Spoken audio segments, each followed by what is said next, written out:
esta última serie que quiero iniciar tiene el título entre signos de interrogación: ¿somos la última generación? Entre signos de interrogación, somos la última generación.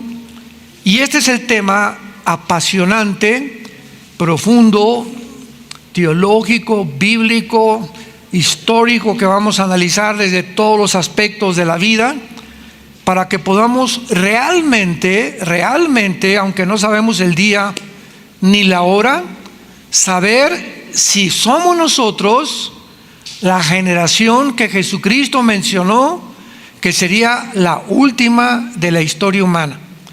Entonces vamos a recurrir, a unir, a buscar, a tratar de concentrar, de centralizar pasajes de la Biblia, acontecimientos y eventos que han sucedido en los últimos 2-3 años, y poder llegar a una conclusión si realmente somos esa última generación.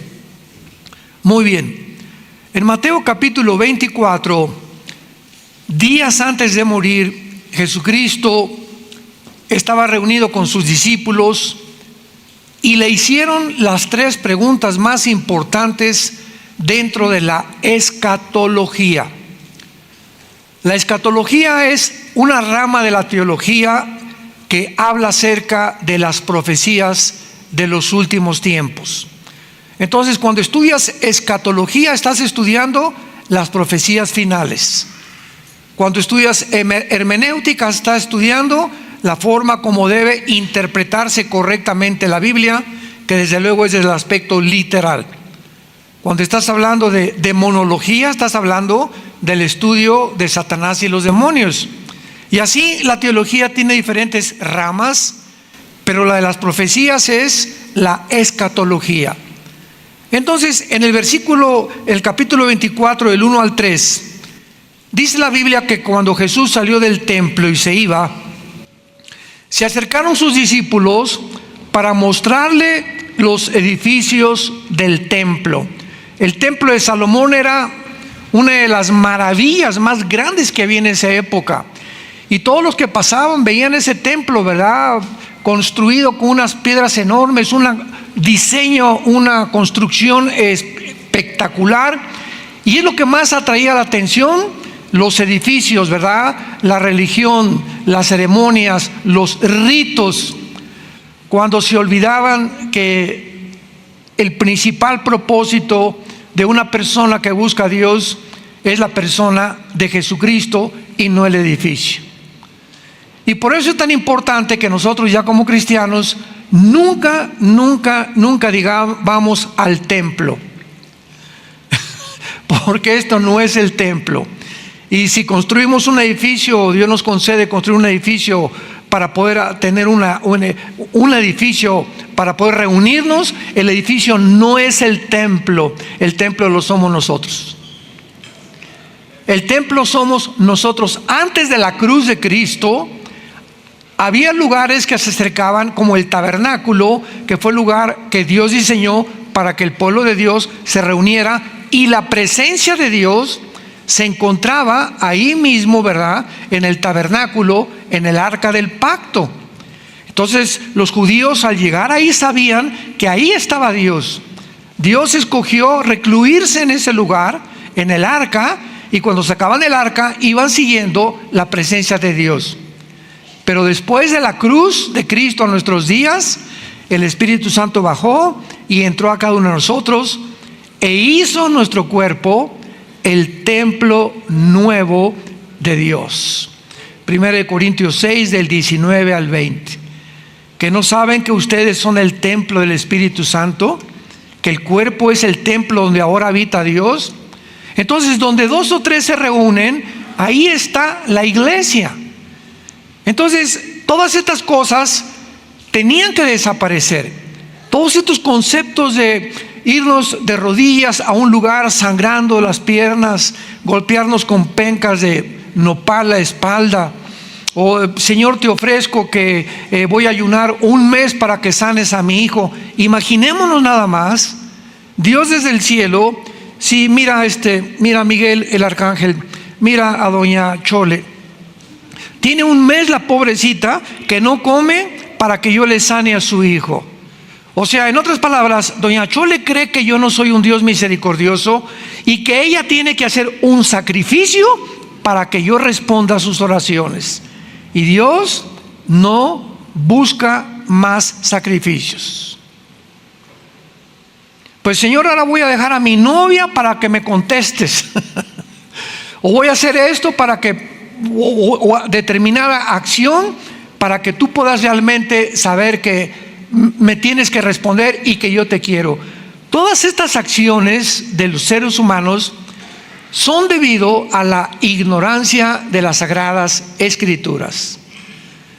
Dios hizo el sacrificio más grande en la cruz del Calvario. Y ya no hay ningún otro sacrificio que nosotros podamos hacer para agradar a Dios.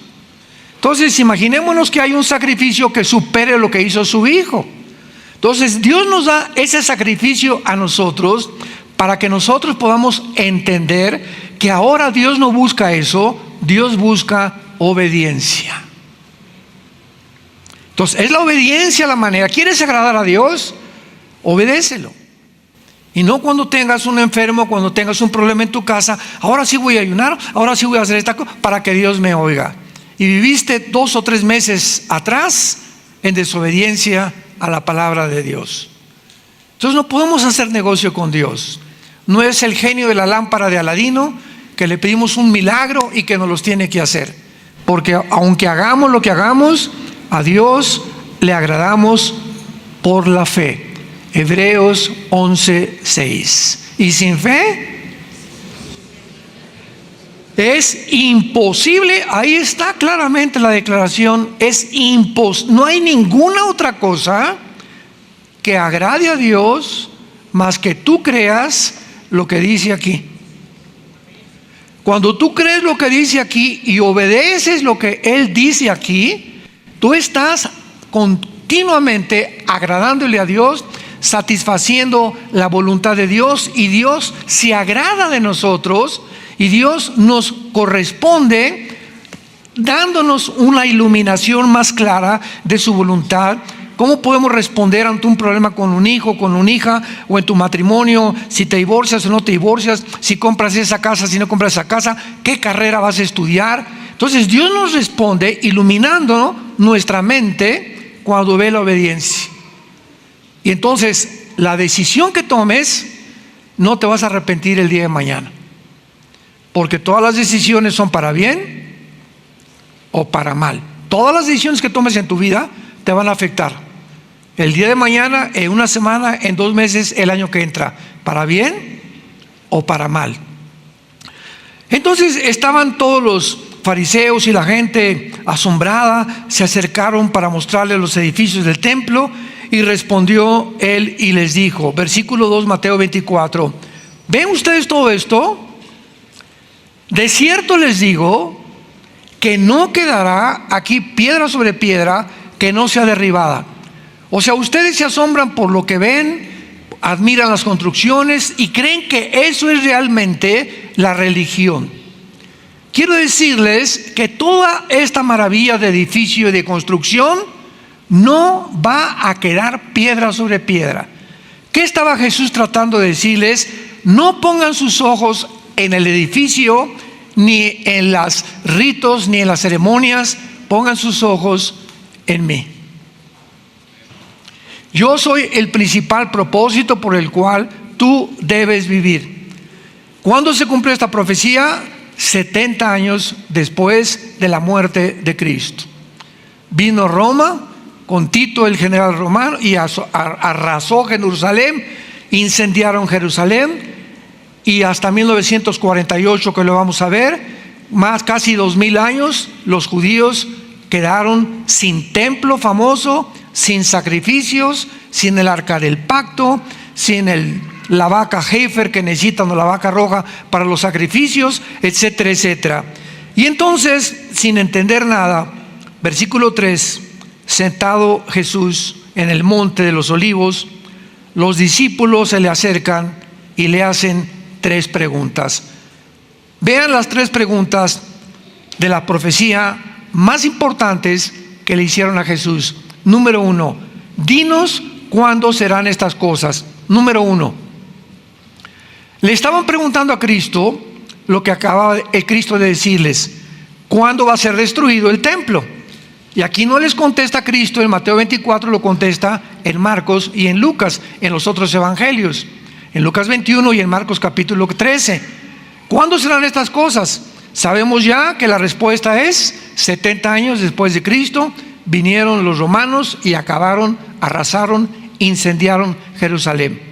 Segunda pregunta, que ya es mucho más profunda: ¿qué señal habrá de tu venida?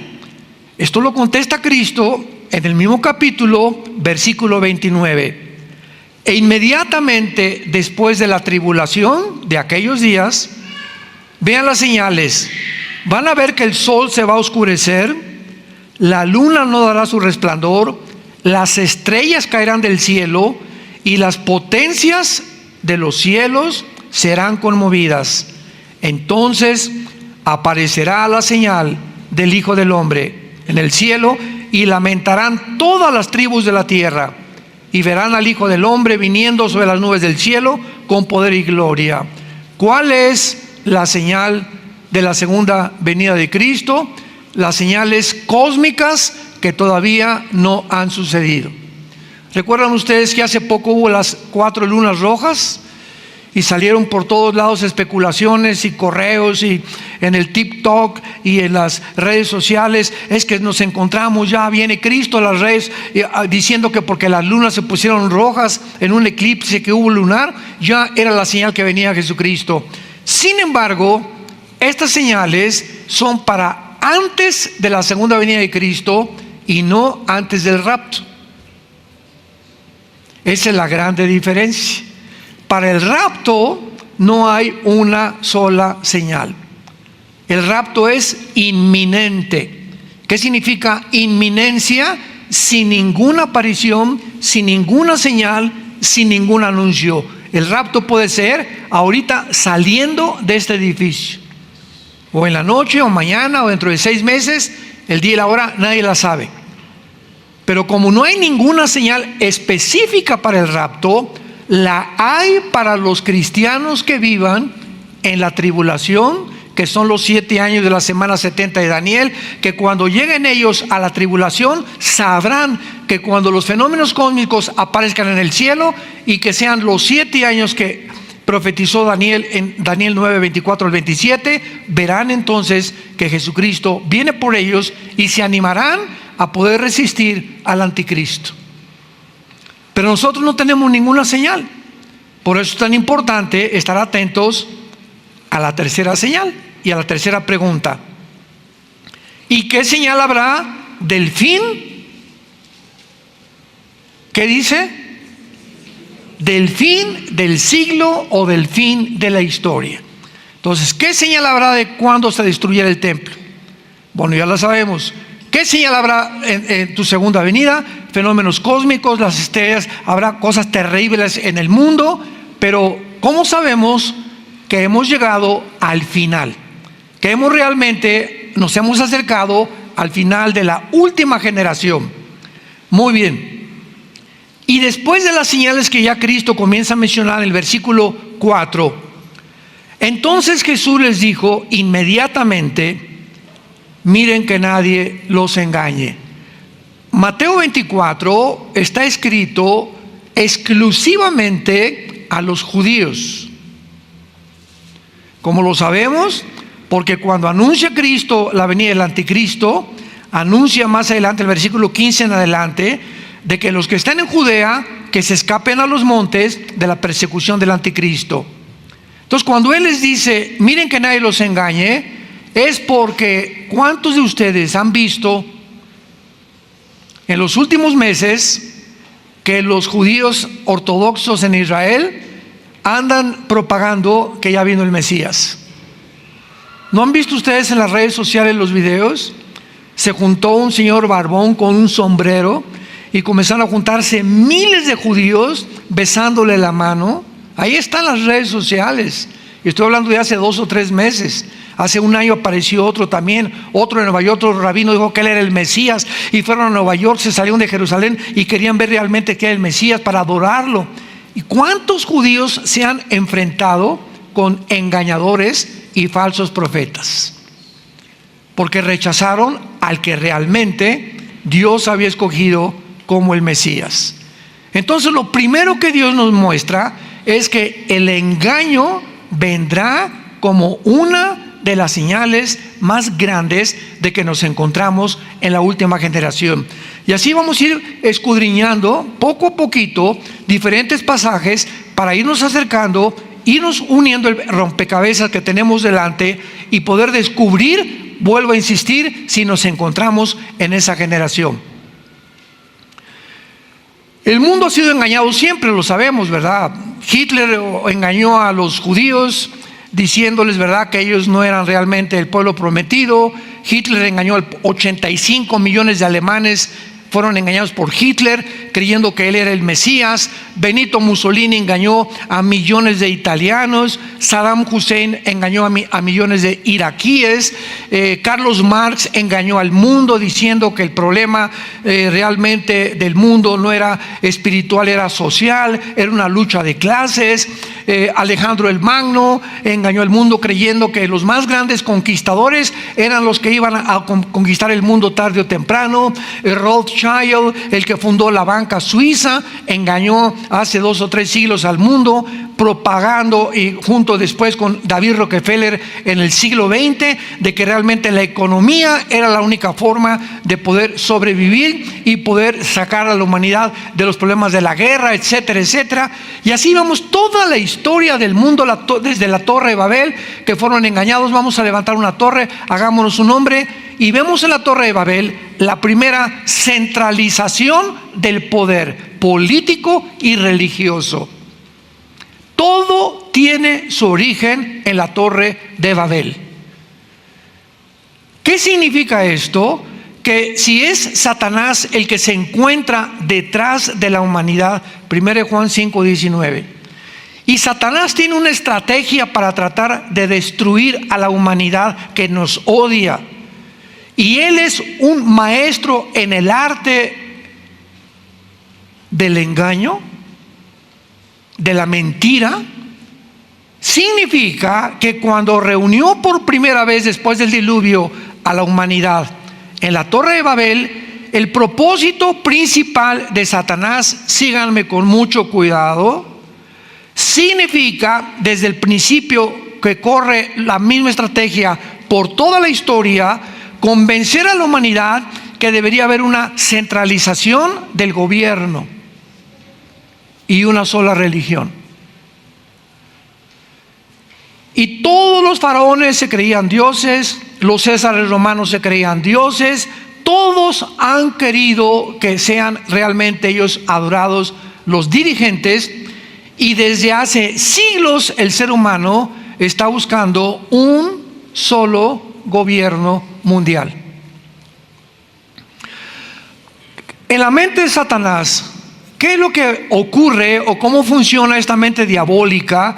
¿Verdad? Porque él es 1000 veces más inteligente que cualquiera de nosotros, más astuto que cualquiera de nosotros.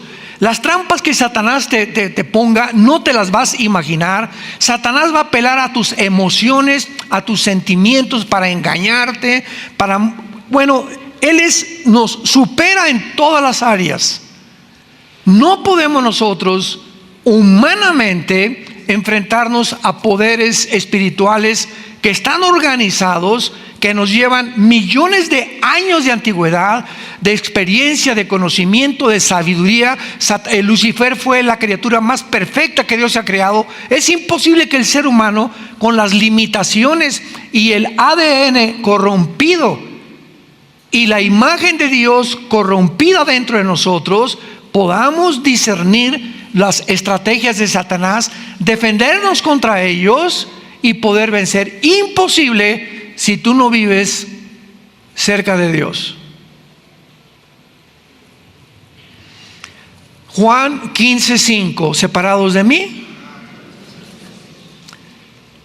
Qué locura que una persona que se diga cristiana crea que puede separarse de este libro o de tener una vida de oración o una vida de santidad y creer que le va a ir bien. ¡Qué locura! Satanás, como león rugiente, dice 1 de Pedro capítulo 5, como león rugiente anda buscándote. Anda buscando qué daño puede hacerte en tu matrimonio. ¿Por dónde puede lastimarte a través de tus hijos o de mis hijos, de nuestros nietos? ¿Qué daño te puede ocasionar físicamente o en tu trabajo? Está buscando la manera de que abras una puertecita así nada más, así chiquitita, y la culebra por ahí se mete. Tú en tu casa abres un canal de pornografía, le abriste una puerta de este tamaño a Satanás y a sus demonios. Se viene como la marabunta, como la hormiga marabunta, a inundar las mentes y principalmente las mentes de los niños pequeños. La mente de tu esposa o la mente de tu esposo. Todas estas puertas, el ocultismo, practicar la ouija, las cartas tarot, la lectura de la mano, que vayas a consultar a una bruja o que te hagan una limpia, todo eso abre puertas, abre portales, que hay una apertura entre el mundo físico dimensional de 4 dimensiones y el mundo multidimensional, que es el mundo de los espíritus. ¿Y qué es lo que abre las puertas? Para que estas entidades espirituales entren a este mundo, entren a tu casa, puedan tener control de tu mente. Lo acabo de mencionar: una vida sexual degenerada, pornografía, prácticas de ocultismo, brujería, limpias, vida de desobediencia y rebelión.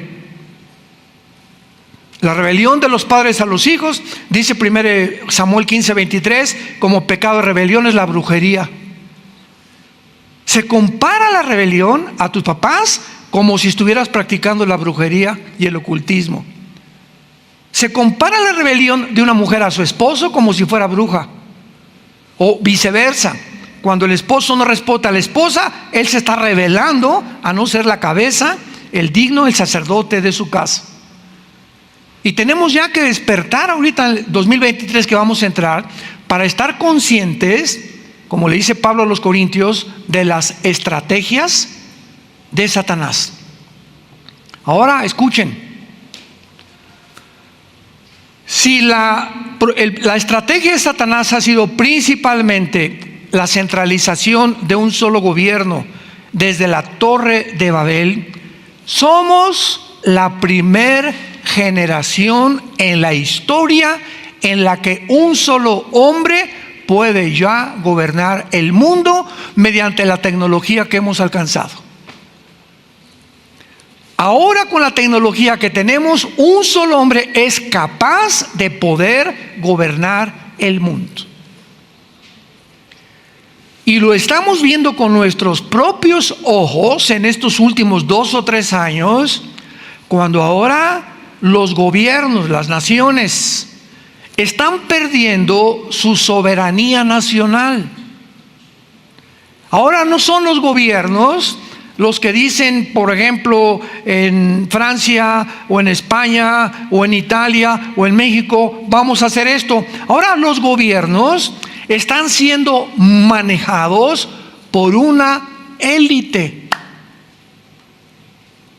por grupos de organizaciones y sociedades secretas, no gubernamentales, que son los billonarios, multimillonarios más grandes del mundo, reunidos para poder controlar, dictar los protocolos de lo que la gente debe creer y debe hacer.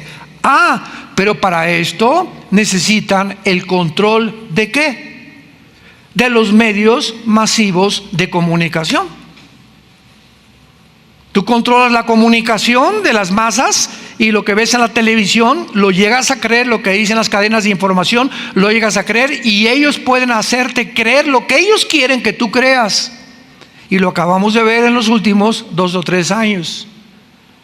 ¿Sabían ustedes que el 95% de los medios de comunicación en el mundo actualmente lo controlan 7 familias? Imaginémonos 7 familias. ¿Qué pasó, mi compadre? ¿Qué pasó? Vamos a reunirnos aquí. Son los más multimillonarios, dueños de todas las empresas y todo. No los gobiernos, los multimillonarios. Vamos a hacer esto, vamos a hacer aquello. Dice por un lado Elon Musk, el dueño de Proyecto X y ahora de automóviles Tesla. Vamos a contratar un grupo de genetistas y de científicos y de biólogos para que creen un chip que comenzamos a meterlo en el cerebro y vamos a meterlo en todos los laboratorios del mundo para que puedan a través de este chip las personas cambiar sus sentimientos y sus emociones y tratar de construir un soldado universal. ¿Ya abrieron los ojos? ¿Se dan cuenta el engaño? Estamos aquí entrando al 2023 y muchos ahorita creo que ustedes están comenzando a despertar. Yo no lo sabía. Ahora me doy cuenta. Pues sí es cierto. Pues sí es cierto. Y comenzamos a abrir los ojos. ¿Por qué? Porque el poder del engaño siempre funciona a través del miedo. Para que esto pudiera funcionar, primero Satanás, que es el arma más poderosa que tiene, porque la Biblia dice, en el amor no hay temor. 1 Juan 4:18. El perfecto amor, tener a Jesús y creer en Él, echa fuera tus temores, tus ansiedades, tus cosas que crees que van a suceder y que nunca van a suceder. Pero cuando el diablo sabe que es el miedo lo que nos puede paralizar, detener, congelar. Yo, por ejemplo, hace muchos años vivíamos en Acapulco y había una playa, La Condesa, en la que hay unas cosas así muy hondas que casi le prohibieron a la gente nadar ahí. Es porque tú entras a esa playa, entonces hay como un vado muy, muy profundo, como de 1 metro, que mucha gente sin saberlo se hunde, y está a 3 metros de la playa, y viene una ola y no sabes nadar y te revuelca y te ahoga. Entonces me acuerdo que yo tenía como 10 o 12 años de edad, que me acerqué hacia la playa y vi una ola que se venía por acá.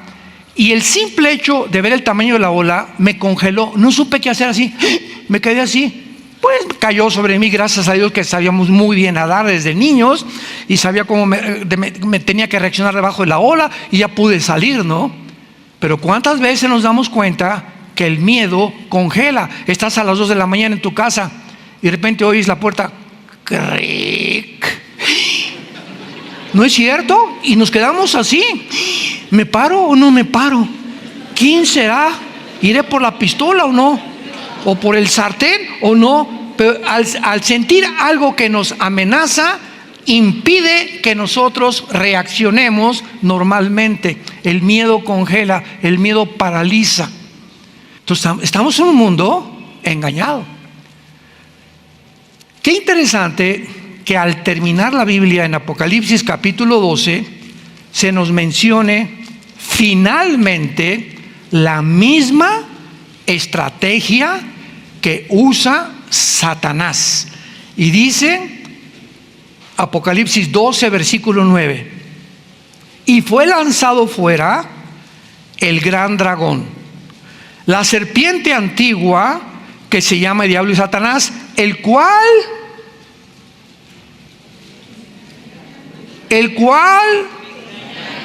engaña al mundo entero. El mundo entero, científico, no científico, político, filosófico, del área que tú y académico que tú me quieras mencionar, está completamente engañado por un poder sobrenatural. Y para que el engaño resulte efectivo en tu vida es porque tú vives lejos de Dios. Porque le dice Pablo a la iglesia de Tesalónica: ustedes no están en tinieblas. Yo recuerdo, amados santos, el 2020 que comenzó a surgir todo esto, fue como en febrero de 2020, que vi un anuncio en la televisión de esto del COVID y me levantó el Señor como a las 2, 3 de la mañana, y no se imaginan ustedes, se apoderó de mí un sentimiento, pero muy profundo, que yo sabía que había algo de maldad en lo que se comenzaba a propagar en el mundo.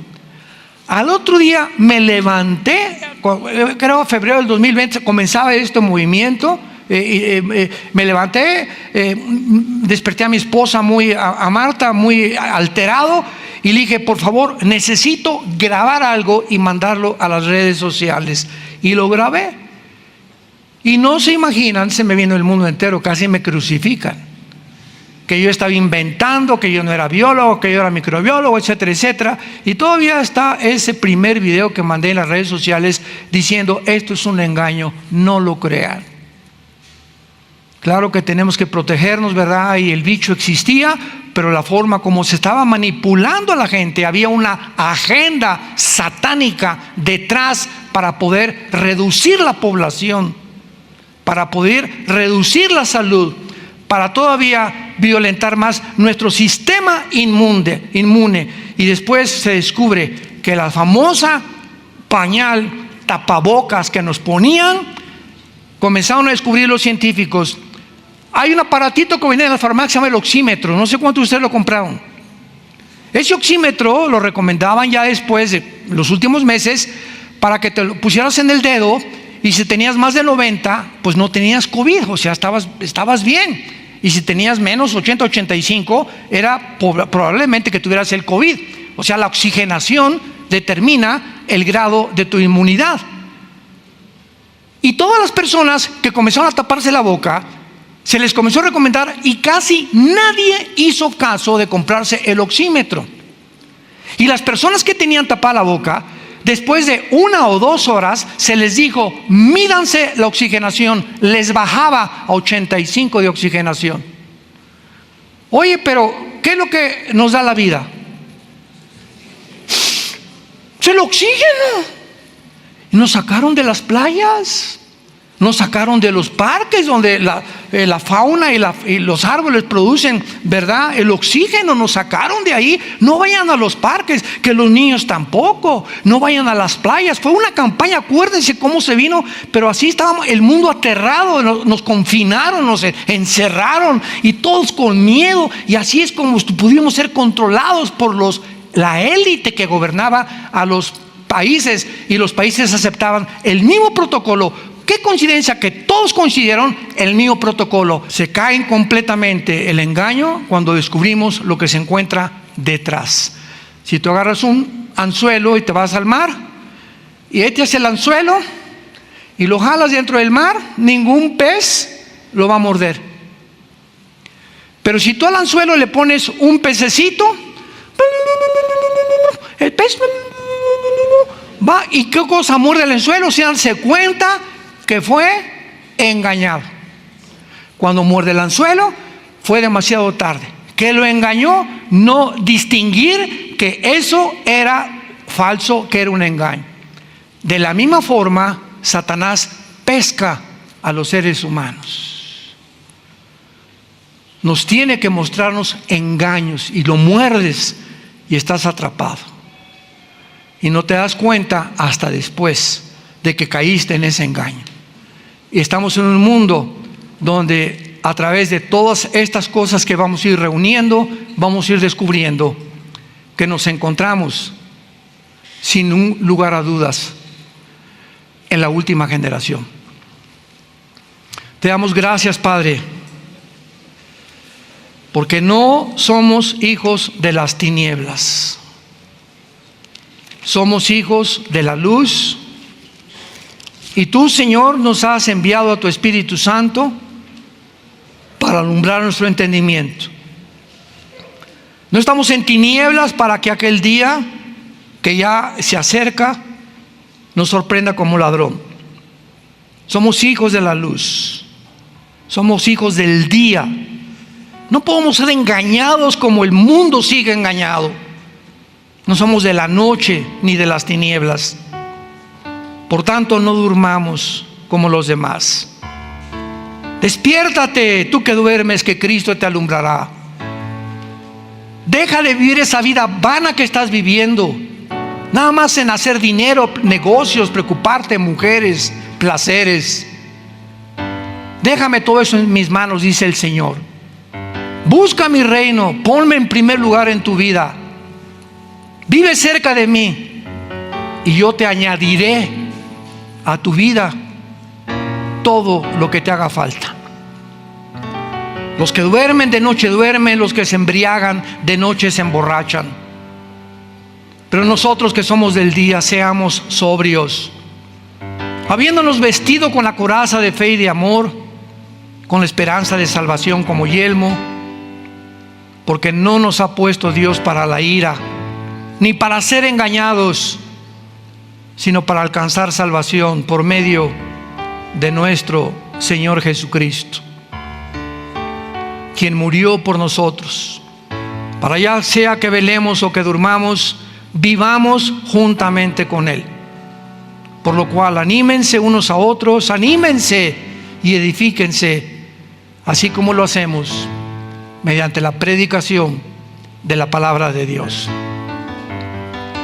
En esta tarde, a todos ustedes que nos ven a través de los medios sociales, la televisión, los que estamos aquí presentes, Dios te dice que Él te ama. Dios te ama. Dios te ama. Dios murió en una cruz en la persona de su Hijo Jesucristo, abrió sus brazos después de haber sido crucificado, murió y fue enterrado y resucitado a los 3 días. Y ahora Jesús, que vive, te pide que entres que entre a tu vida y que tú le recibas como tu Salvador, porque Él quiere, Él anhela que las tinieblas, las vendas con las que nacimos en el cerebro, te sean quitadas y veas la luz. Y ya no veas las carnadas que el diablo nos ofrece por todos lados para engañarnos y atraparnos. No tenemos por qué vivir en temor, en preocupación por el día de mañana, ni por medio del estrés que se apodere de nuestra paz y nuestra tranquilidad. Somos hijos e hijas de alguien que en la cruz murió por nosotros y que nos dice esta mañana: no tengan miedo, pequeña manada. Nunca te voy a abandonar, nunca te voy a dejar. Estaré contigo siempre, todos los días, hasta que tú mueras. Confía en mí. Voy a preparar lugar a la casa de mi Padre. Vengo pronto por ustedes, muy pronto vengo por ustedes. Sean valientes y permanezcan firmes en la esperanza a la que hemos sido llamados todos hasta el final de nuestra vida. Recibe a Cristo esta mañana como tu Salvador y dile: Señor, creo que tú pagaste en la cruz por mí. Creo que tu sangre preciosa es la medicina para mi enfermedad de pecado, y te recibo como mi Señor y mi Salvador, porque creo que vives, ya que a los 3 días venciste la muerte, saliste de la tumba para darme esta esperanza de algún día volver a vivir eternamente cerca de ti. En el nombre de Jesús. Amén. Bienvenidos a todos a nuestro programa Grandes Interrogantes, donde hoy tenemos el honor y privilegio de tener con nosotros al doctor Armando Alducin, quien estará compartiendo un poco sobre la actual crisis de Rusia e Ucrania, así como los grandes desafíos que presenta este actual escenario en la economía mundial y hacia dónde se dirige esta futura economía global. Doctor, bienvenido. Muchas gracias, Alem. Para mí es un privilegio realmente venir a compartir, sobre todas las cosas, abrir este libro maravilloso que es la Biblia y poder realmente buscar dentro de la Biblia las respuestas y lo que se encuentra detrás de los acontecimientos y los eventos mundiales, porque es algo que no vamos a poder entender a través de los medios de comunicación. Claro, no cabe duda que estos últimos acontecimientos de la invasión de Rusia en Ucrania han sacudido la economía mundial, ya que ha causado una inflación desmedida en varias naciones, así como el mundo entero que está bajo una tremenda inestabilidad sin saber qué hacer. Así que, doctor, ¿podría usted decirnos lo que la Biblia nos dice al respecto? Claro que sí, Salen, con mucho gusto. Vamos a comenzar desde el principio, porque esta invasión de Rusia a Ucrania ha desequilibrado, desarticulado completamente a las naciones, política, económica, militar y socialmente. Pero vamos a tener que hacer un poquito de historia para poder ver dónde nos encontramos. Vamos a ver. Después de la Segunda Guerra Mundial, 1945, los Estados Unidos, Inglaterra, Canadá, ganaron la guerra, ¿verdad?, junto con Rusia, a Japón, a Italia, y vemos nosotros claramente que ahí Estados Unidos comenzó a perfilarse como la supremacía política, económica y militar del mundo entero. En 1944, un año antes de que acabara la guerra, hubo una reunión en Bretton Woods, así se llamó, en el estado de New Hampshire, en Estados Unidos, donde se reunieron 42 líderes. Estos 42 líderes tuvieron el propósito de tratar de ver qué moneda iba de ahí en adelante a gobernar, o cuál sería el sistema de moneda que iba a ser el modelo para poder comprar el petróleo y todas las demás cosas del mundo. Y desde luego que Inglaterra propuso una canasta donde tenía que estar la libra esterlina, el marco alemán, también los alemanes propusieron el marco, pero finalmente aceptaron el dólar. Así que desde 1945 hasta nuestros días el dólar ha sido la moneda de intercambio para poder realmente tener todas las transacciones comerciales en el mundo entero. Pasaron aproximadamente 5 o 6 años, 1950-51, cuando la Unión de Repúblicas Socialistas Soviéticas, o la famosa URSS, la Unión Soviética, comienza a surgir y a competir con Estados Unidos. A partir de 1950 aproximadamente, se llamó lo que se inició como la Guerra Fría. O sea, hubo una controversia entre Rusia, la Unión Soviética contra los Estados Unidos, y esto se mantuvo durante casi 40 años, hasta 1990-91, cuando cae el comunismo. El comunismo es derrotado, Mikhail Gorbachev, en aquel tiempo el primer ministro, comienza a hablar al mundo, a comunicar de que realmente Rusia se encontraba en un estado caótico económicamente. Y de 1990-91 hasta nuestros días, podríamos llamarle el fin de la nueva era. Porque durante todos esos 30 años, del 91 a donde nos encontramos, Rusia estuvo ahora sí que limitada, debilitada, y Estados Unidos se aprovechó de esto para continuar enviando a la OTAN, que es el ejército de Europa, para que las naciones de Lituania, Estonia y todas las del Mar Báltico comenzaran a retroceder con el propósito final de Estados Unidos de querer acercarse a Rusia a través de ¿dónde? Precisamente a través de Ucrania, porque es la nación que se encuentra en la frontera con Rusia. Entonces se levanta un hombre llamado Vladimir Putin en el siglo XXI en el cual nos encontramos, y comienzan a percibir de que todas las repúblicas que perdió cuando cayó el comunismo, no solamente perdió eso, sino que perdieron el 30% del territorio y casi el 40% del poder que la Unión Soviética tenía. Putin comienza a darse cuenta, como un grande estratega que ha sido siempre exdirector de la KGB, imagínate, que es el Servicio Secreto de Inteligencia anterior de la Unión Soviética, de que él podía, estas repúblicas que se dividen y que se alejan de Rusia, que se independizan de Rusia, volver otra vez a recoger los higos que se cayeron o las manzanas que se cayeron y meterlas a la misma canasta. Entonces Putin, vemos en 2014, que hace su primer intento con Crimea y conquista Crimea, se mete a Crimea, el mundo comienza a ponerse nervioso porque no sabían realmente hasta dónde iba a llegar. Pero ahora con la administración Biden, este presidente está tratando de realmente mantener la supremacía política, económica y militar del mundo. Entonces Biden sabe claramente que mientras Rusia tenga el poder, sobre todo nuclear, porque económicamente Rusia no se encuentra en condiciones de competir ni contra la China ni contra Estados Unidos, pero el poder nuclear de Rusia es asombroso, es el número 1 en el mundo en misiles intercontinentales y en misiles que pueden ser lanzados desde submarinos a Estados Unidos. Entonces Joe Biden, el presidente, comienza a percibir de que ellos tienen que extender la OTAN o la fuerza militar de Europa hacia las fronteras de Rusia, porque va a ser la única manera de vencer a Rusia, de finalmente conquistar a Rusia. Conquistando Rusia, Estados Unidos queda como el único líder del mundo. Entonces Putin, como un estratega que ha sido siempre militar, se da cuenta de este avance, que quieren continuar avanzando hacia el oriente de Europa, e inmediatamente rodea a Ucrania. Y así comienza ahora en el mes de febrero pasado. Vemos que los soldados, más de 100,000, 120,000 soldados, rodean a Ucrania con el propósito no de atacar. Nunca Putin ha querido una guerra nuclear, ni contra Europa, ni contra Estados Unidos.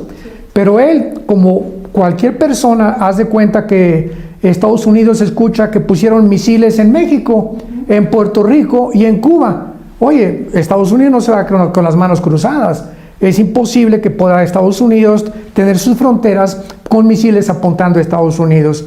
Es exactamente, tenemos que entender esto, es exactamente lo que Putin ha previsto. No puede Rusia tener a su nación más grande, que es Ucrania, con misiles norteamericanos, o que ya Ucrania se forme parte de la OTAN o que forme parte de la Unión Europea, porque en ese momento ya Putin no tiene ninguna protección militar estratégica contra su propia nación.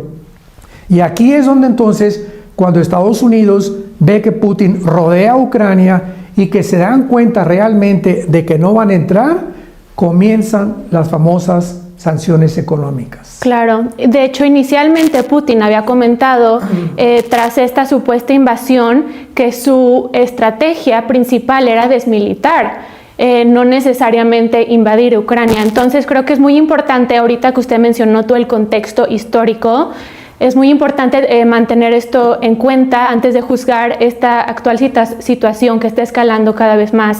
Claro. Doctor, ¿cuál ha sido la respuesta de los Estados Unidos y Europa tras esta invasión? Muy bien, una de las cosas más interesantes que podemos encontrar en todo esto es que antes de que un evento suceda, es lógico que haya eventos antes que prepararon el final evento. Un ejemplo, Israel llega a independizarse como nación el 14 de mayo de 1948. Sin embargo, para que pudiera suceder la independencia de Israel, tenemos que ver que hubo la Segunda Guerra Mundial y la Primera Guerra Mundial. Y antes de eso, en el siglo XIX, ya Teodoro Herzl, un judío, comenzó a percibir que Israel necesitaba volver otra vez a su tierra. Viene la Primera Guerra Mundial y prepara el camino para el regreso a Israel. ¿De qué manera? Muy bien, hasta 1923, después de la Primera Guerra Mundial, el Imperio Otomano Turco tenía el control de todo el Medio Oriente. Así que mientras los otomanos turcos, los musulmanes, estuvieran al control del Medio Oriente, era imposible que Israel regresara a su tierra. Entonces tuvo que venir la Primera Guerra Mundial, cuando los ingleses sacan a los otomanos del Medio Oriente. Viene la Segunda Guerra Mundial y nos damos cuenta de la persecución y del holocausto de los nazis, donde después de acabar la Segunda Guerra Mundial, la Liga de Naciones, en aquel tiempo no era la ONU, era la Liga de Naciones, se dan cuenta del crimen, el genocidio de los nazis, y votan por primera vez en la historia para que Israel regrese a su tierra. Entonces vemos de qué forma antes tuvo que haber preparativos, y lo tenemos que ver desde el punto espiritual, cómo Dios va preparando todas las cosas para que se cumplan sus profecías, porque la Biblia determinaba claramente que Israel tenía que regresar a su tierra. Si Israel no hubiera estado en Israel, ¿a quién va a perseguir el anticristo? Si Israel no va a regresar a su tierra, ¿cómo podemos hablar de la reconstrucción del tercer templo? Si Israel no iba a regresar a su tierra, ¿cómo podemos hablar que el anticristo iba a perseguir a los judíos? Entonces, Israel tenía que regresar, pero antes eventos se cumplieron. Muy bien.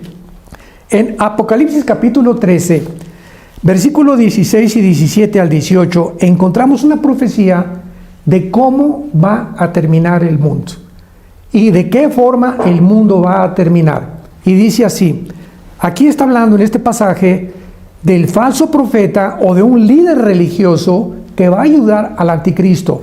No es el anticristo como mucha gente se ha imaginado. Aquí está hablando del compañero o del socio que el anticristo va a tener. Y dice así, refiriéndose, insisto, al falso profeta. Y se le permitió infundir aliento a la imagen de la bestia para que la imagen hablara e hiciera matar a todo el que no la adorara. Y hacía que a todos, pequeños y grandes, ricos y pobres, libres y esclavos, se les pusiera una marca en la mano derecha o en la frente, y que ninguno, escuchemos esto, que ninguno pudiera comprar ni vender, sino el que tuviera la marca o el nombre de la bestia o el número de su nombre. Aquí hay sabiduría. El que tiene entendimiento cuente el número de la bestia, porque es número de hombre, y su número es 666. Salem. Aquí en la Biblia escribió hace 2000 años el apóstol Juan de que el mundo iba a terminar controlado económicamente por un hombre.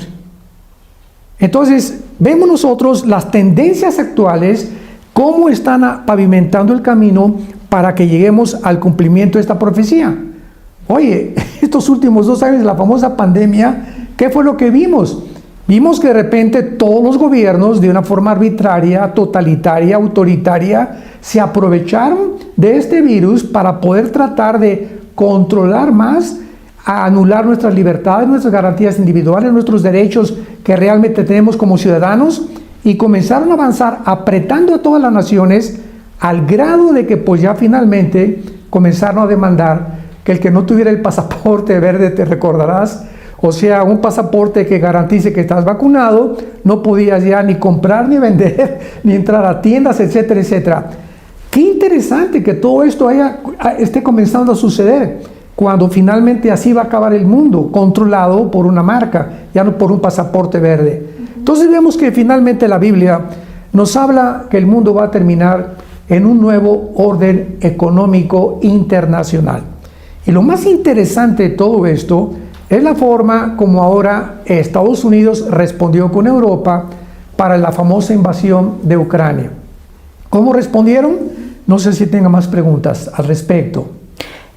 Pues sí, como sabemos, varios países han impuesto sanciones económicas. Exacto. En Rusia, como sabemos, miembros de la OTAN, así como la Unión Europea, parcialmente Australia, Corea del Sur, Japón, el occidente, por supuesto, que han momentáneamente devastado la economía rusa, al parecer, ya que el rublo, se ha desplomado un 30%. Rusia no puede acceder actualmente a más de 600,000 activos extranjeros, entre otras consecuencias. Entonces, a pesar de estos efectos que parecen significativos, ¿servirán estas sanciones impuestas en Rusia eventualmente? No, muy buena pregunta. Estados Unidos responde de qué manera. Bueno, pues Rusia ha tenido en los últimos 30 años diferentes sanciones. Y es la política que se usa para debilitar los regímenes que van en contra del balance global, en este caso de Estados Unidos y Norteamérica. Cualquier cosa que afecte ahorita al balance de Norteamérica, inmediatamente Estados Unidos responde con amenazas económicas. Y ahora Estados Unidos responde con sanciones económicas, pero lo más significativo de todo esto, Salem, es que estamos viendo un panorama en el mundo donde por la ambición de Estados Unidos de querer avanzar, de querer estar en las fronteras de Rusia, le dice a la Unión Europea, pues tenemos que colaborar ustedes con nosotros, con Estados Unidos, para poder aislar a Rusia del Banco Central ruso y de toda la economía y las transacciones comerciales, que ya no usen el famoso SWIFT, que es el SWIFT, un sistema de pagos que se usa para transacciones internacionales. Entonces, algunas naciones de Europa reaccionan y al principio como que apoyaron a Estados Unidos, pero hay un pero tremendo que muchas personas y politólogos y sociólogos no han podido ver. Alemania, que aunque ya tiene más o menos un mes de recesión anteriormente, está viendo que el gas que viene de Rusia entra a Alemania y Alemania es el instrumento para proveer de gas a Europa, a las demás naciones de Europa. Entonces, cuando la primera semana de las sanciones, Alemania manda un mensaje a la Unión Europea: no vamos a entrar en estas sanciones, ni ustedes también, porque tenemos el gas que nos provee Rusia, que es el 65% del gas de Europa, lo provee Rusia.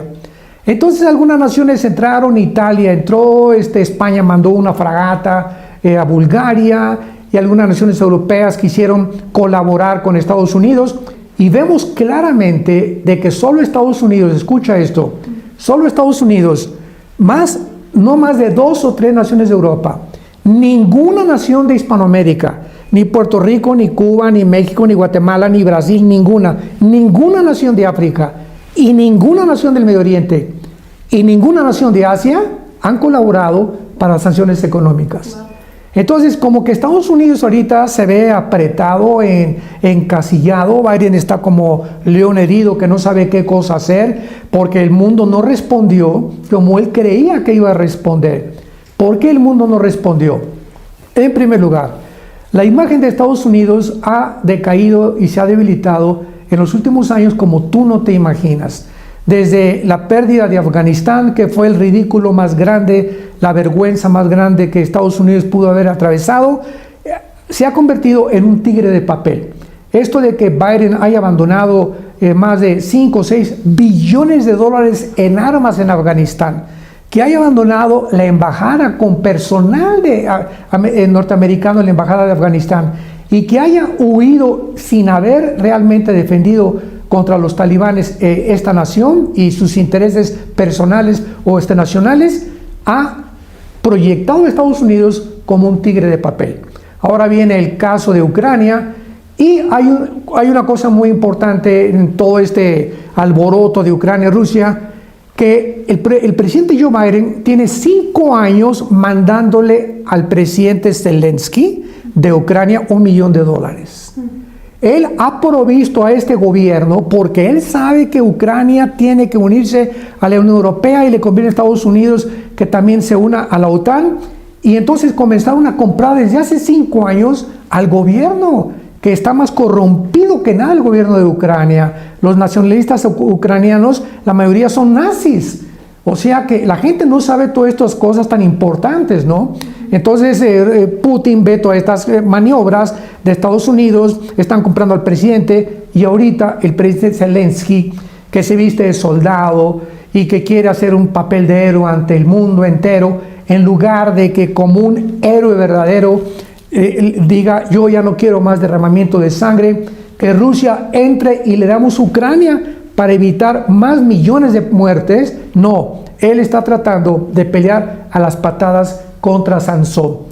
O sea, es increíble que tú puedas tener a un gigante como un enemigo y que tus capacidades militares sean mínimas y tratar de enfrentarte con ese gigante. Entonces Zelensky, ¿verdad?, quiere convertirse en un héroe porque Biden y su hijo Hunter de Biden tienen negocios multimillonarios con Ucrania desde hace mucho tiempo. Entonces vemos que detrás de todo esto hay mucha basura. Detrás de todo esto, y los medios de comunicación no vamos a encontrar esta información, está un panorama completamente de una civilización a la que hemos llegado, que está completamente en decadencia, Salem. Claro, es muy interesante lo que acaba de mencionar sobre estas demás naciones que no han impuesto sanciones en Rusia. Muy interesantemente, las mismas naciones que han impuesto sanciones económicas en Rusia son las mismas que le pagan a Rusia, si no me equivoco, $1 billón para gas y petróleo. Entonces se podría decir que el suministro de energía está tan enlazado con Rusia que sería meramente imposible tratar de estropear la economía de Rusia sin ser afectado negativamente a cambio, ¿no es así? Tú le has atinado exactamente y le has dado en el clavo. Ahora estas sanciones económicas lo único que han hecho es afectar a Estados Unidos y Europa. Claro. Nadie ha sido afectada. Aproximadamente las naciones le continúan mandando más de 6-7 billones de dólares a Rusia para la provisión del gas natural, del petróleo, etc. Y no lo han dejado de hacer. Así que estas sanciones no han movido no le han movido el tapete, como decimos en México, a Rusia en lo absoluto. Entonces los únicos afectados ahorita es una inflación, una superinflación en Estados Unidos, está más de $4 ya el galón de gas en Estados Unidos, y los pobres europeos que no tienen absolutamente, ya había caído España, Portugal, Italia y Grecia económicamente desde hace más de 10 años aproximadamente. Esto hunde mucho más a Europa económicamente. Así que vemos nosotros de qué forma ya ahorita los cambios que van a sucederse van a venir con una forma repentina, y poco a poco vamos a ver claramente, como la Biblia lo dice, que van a quedar Rusia y la China. Porque ahorita Biden ha llegado al grado de buscar a Irán y a Venezuela, increíble. La semana pasada buscó a Nicolás Maduro para decirle que si le podía vender un poco más de petróleo. Esto es increíble. Y a Irán, que firmaron un tratado antinuclear con Irán, le está pidiendo a Irán, Estados Unidos ahora, de que les provean de petróleo también y de gas natural. Entonces vemos cómo Estados Unidos se encuentra en un punto desesperado. Pero lo más grave de todo esto es lo siguiente. Cuando venimos a la Biblia, encontramos a las naciones que van a sobrevivir, le podríamos llamar, antes de que venga Jesucristo. Y las únicas naciones que encontramos en la Biblia que van a sobrevivir son naciones de Europa y del Medio Oriente, y algunas de Asia, como tal vez sea China, la India, Pakistán y Japón. Y hay tal vez Filipinas y algunas naciones como la Indonesia. Sin embargo, Estados Unidos, Salem, no aparece en las profecías de los últimos tiempos. O sea que de alguna manera Estados Unidos tenía que desaparecer. Así es. Y pareciera como que ahora esta invasión de Rusia contra Ucrania, que ha debilitado más a Estados Unidos, que le ha hecho verse como una tigre de papel y en una situación vergonzosa y ridícula, Estados Unidos comienza ante los ojos del mundo a desmoronarse. Pero lo grave es lo siguiente, que cuando Estados Unidos le dice a los bancos del mundo que le quiten el SWIFT y que no haga transacciones Rusia, ahora Rusia se acerca a China y comienzan a tratar de levantar al yuan chino como la moneda internacional de cambio que sustituye al dólar. Fíjate lo que te estoy diciendo. Si los chinos y Rusia logran ahorita, por la presión de Estados Unidos, de convertir el yuan en lugar del dólar en la moneda de cambio internacional, adiós, goodbye Estados Unidos. Porque Estados Unidos se hundiría completamente y pasaría a segundo o tercer plano de supremacía política, económica y militar. Y quedaría Rusia y China como las superpotencias mundiales. Y es interesante, hay una revista que se llama El Economista, en inglés The Economist, y acabo de ver su última portada, creo que te la enseñé hace algunos días. Correcto. Donde aparece la imagen de China y de Rusia como las nuevas superpotencias, exactamente como la Biblia lo determinó. Porque encontramos a China avanzando en la guerra del Armagedón, que es la tercera guerra mundial. Esta no es la tercera guerra mundial, quiero aclararlo para todos los que nos escuchan. De ninguna manera, faltan 2 guerras más para la tercera guerra mundial, que va a ser posiblemente una guerra con Irán y otra de los árabes contra Israel, y luego viene el Armagedón. Pero la China aparece con Rusia avanzando contra Israel en la tercera guerra mundial. Así que nos encontramos ahora sí en un mundo donde, al recurrir a la Biblia, se nos caen las vendas y podemos ver que detrás de todos estos acontecimientos, Dios es fiel en lo que Él ha escrito, y exactamente así va a ser. Ahora, y finalmente yo podía agregar, Salem, que, bueno, entonces, ¿cómo va a ser el próximo gobierno o qué sigue después de esto? ¿Verdad? Sería otra pregunta muy interesante, y la respuesta es la siguiente. ¿Qué pasa ahora si no hay una guerra nuclear? Bueno, si no hay una guerra nuclear, Europa va a sumirse en la economía, Estados Unidos va a hacer el ridículo otra vez, tal vez China y Rusia logren imponer el yuan como la moneda de cambio internacional. Sin embargo, la Biblia habla de que el anticristo va a surgir, y el anticristo va a unir a 5 naciones de Europa y a 5 naciones del Medio Oriente. Entonces tenemos aquí a Rusia y tenemos a China y tenemos al anticristo. ¿Y cómo podemos acomodar las piezas del rompecabezas para entender quién queda como jefe de jefes o el comandante supremo del mundo? Entonces Rusia y China parece que van a tener la supremacía, tal vez logren lo del yuan económicamente, pero va a surgir el anticristo uniendo a 5 naciones de Europa y del Medio Oriente para formar un G10. Y cuando este G10 o estas 10 naciones se formen, de ahí, de una de ellas, surge el anticristo. De acuerdo al capítulo 7, capítulo 8, capítulo 11, capítulo 12 del libro de Daniel, capítulo 13 y 17 del Apocalipsis.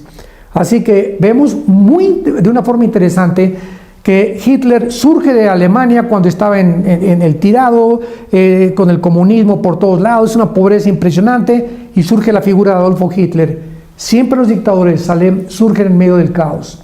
Y esta es la ocasión y el panorama propicio para que surja un hombre como el anticristo en Europa.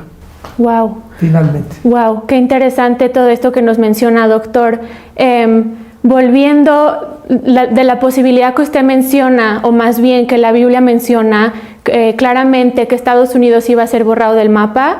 Si el dólar estadounidense dejara de ser la moneda de intercambio internacional, pues obviamente sufriría Estados Unidos un golpe colosal económicamente. Totalmente. Además de que, como usted sabe, pues tiene una deuda pública actualmente de más de 30 billones de dólares que seguramente no podrían ni siquiera pagar. Esto significa que estamos viviendo el cambio más interesante en geopolítica desde la Guerra Fría, ¿se podría decir así, doctor? Así es. Así exactamente, Salem. Y esto es más importante, ¿verdad? Porque todas estas cosas que están sucediendo, en medio de todo lo que está sucediendo, tenemos al Dios de la Biblia que nos dice, no tengan miedo. Tenemos que tener paz, saber que el mundo, como dice, podrán derribarse los volcanes, caer los montes. Dice el Salmo 27, Jehová es mi luz, mi salvación, mi fortaleza. Aunque un ejército me rodeare, yo no tendré miedo. Y aunque me rodeare la guerra, dice en el Salmo 23 David, aderezas mesa delante de mí en presencia de mis angustiadores. Entonces, no hay que poner los ojos en todo lo que está pasando. De alguna manera nosotros, como la familia de Dios, vamos a ser cuidados. Así es. Dice el apóstol Pedro, echando toda nuestra ansiedad sobre Él, porque Él tiene cuidado de nosotros. Dios nos cuida, somos sus hijos, somos su familia. Entonces tenemos que ahora más que nunca de aferrarnos a la palabra segura profética que es la Biblia, tener una comunión más íntima con el Señor, purificar más interiormente nuestras vidas para poder enfrentar y poder ayudar al pueblo tan ciego y tan desviado y tan desorientado que actualmente se encuentra en el mundo. Así es, doctor, muchas gracias. Finalmente, ¿qué otras profecías bíblicas son relevantes en cuanto a esta invasión de Rusia en Ucrania? Bueno, básicamente las profecías de los últimos tiempos están selladas en el libro de Daniel. Todas las profecías en el libro de Daniel, hay una corriente teológica, escatológica, muy equivocada, que se llama el amilianismo, donde dicen que ya las profecías se cumplieron, que la semana 70 ya se cumplió, ¿verdad? Esto es una manera, es un disparate total de lo que es la escatología bíblica. Porque si vemos el libro de Daniel y lo examinamos con lupa, vemos que todas las profecías del capítulo 2, del capítulo 7, el capítulo 8, capítulo 9, el 10, el 11, casi todos los capítulos de Daniel hablan y nos dicen, esto es para el final de los tiempos, que es la palabra hebrea que se usó, acharit yom, que significa el final de los tiempos. Así que todas las profecías de Daniel son para ¿cuándo? Para el final de los tiempos. Y claramente Daniel nos describe todo el panorama de todos los gobiernos gentiles y mundiales que iban a terminar, y vemos que el Imperio Romano vuelve a resurgir a través del Anticristo junto con el Medio Oriente para formar la última confederación de 10 naciones que será la última forma de la economía y del nuevo gobierno mundial. Wow. Pues muchísimas gracias, doctor, por toda esta información tan útil y tan valiosa. Estoy segura que muchas dudas han sido aclaradas el día de hoy. No cabe duda que estamos viviendo tiempos muy interesantes y de mucha incertidumbre, pero por eso mismo debemos de mantener nuestra esperanza, nuestra fe, nuestra confianza en Dios, que es fiel a sus promesas. Muchas gracias, doctor, por este tiempo y espacio. ¿Hay algún comentario final que quisiera agregar para toda la gente que nos esté escuchando? No, muchas gracias, Salem, y felicidades, tú que eres una gran entrevistadora. Te felicito. Gracias.